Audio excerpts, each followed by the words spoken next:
I'm Rob. And I'm Louie. And this is Operation Warcade VR Review on the HTC Vive.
So that was a bit of a trailer to give you an idea what the game is about. Louie, let's start us off with the different modes in the game. There's 3D mode, and then there's immersive 3D mode. And 3D mode is your average arcade game with the people being a little bit further away, and you can actually tell the separation they're running towards you or running away, with the bonus of being able to shoot through the screen and throw grenades through the screen. Yeah, so you're standing in front of the physical arcade machine still, but instead of it being a flat screen, it's like the people are actually behind the little square where the bezel, in arcade terminology, where the screen would be. They're actually sitting behind there, and the whole world is there. And the second mode is the immersive mode, which is where we spent the most part of our time. We actually get right in there, like the bezel, in terms of whatever.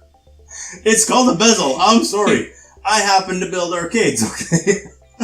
It's right at the sides of your vision, right at the peripherals, and it feels like your face is in the screen. And in fact, sometimes it is, because you can poke your head in and look around to see where the guys are coming from. It's what I've wanted from every single video game, from Super Mario Brothers to Sonic. Is every little kid does it when you're watching them play games. They do this, and they go and they look to the side to see further. You can see further from poking your head in. It's fantastic. It's quite a bit cooler than I thought this game was going to be going into it. There's a bunch of different objectives that it gives you on every level.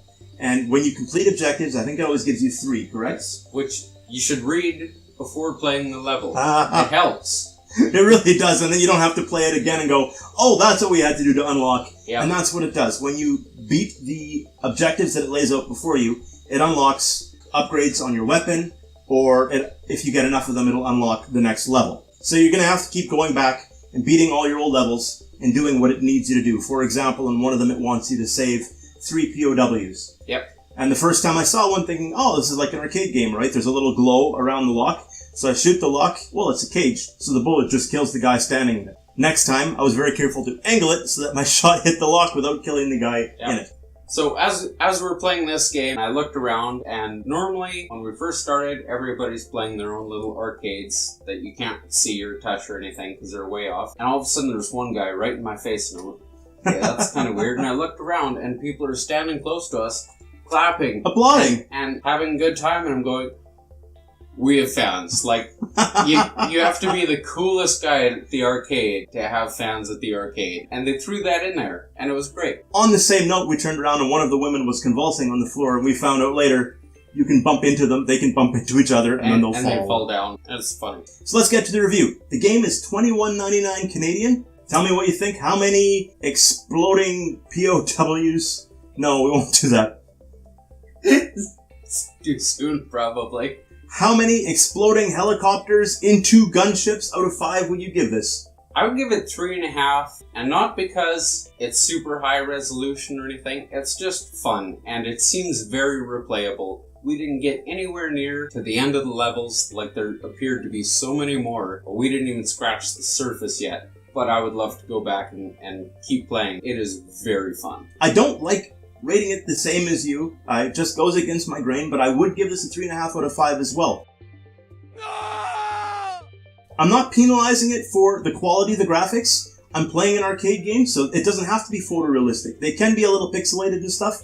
I'm fine with that. The boats going by, the helicopters flying, the doors opening and a guy standing there, guys popping into the gun nest, dropping in so that you're actually in with automatic weapons, taking them out. That was very cool. It's very, very cool. The only thing is the fact that you keep having to beat the 3 things that they need you to beat to keep unlocking more levels. You won't be able to go very far if you're leaving too many of those objectives behind. So you are going to have to grind a little bit. Yep. And although I found the game really cool, I would have found it much cooler if I could have just kept playing levels and going for a high score, for example. For me, the fact that I needed to block 3 bullets with my Uzi wasn't as interesting as actually playing, and I found that that bit of grind hurt its score. Especially seeing as he was playing that level, we didn't have the ability to unlock the titanium Uzi that allows you to reflect the bullets. Learning lesson. So that's it. That's the review for Operation Warcade VR by Ivanovich Games and Barefoot Gaming. Nice. Thank you so much for watching our review, and we'll talk to you again. We didn't both work on the game. Not both of us. Neither of us actually did anything on the game, but we reviewed it, and that's important. Okay. Have a good one. See you again real soon. Bye.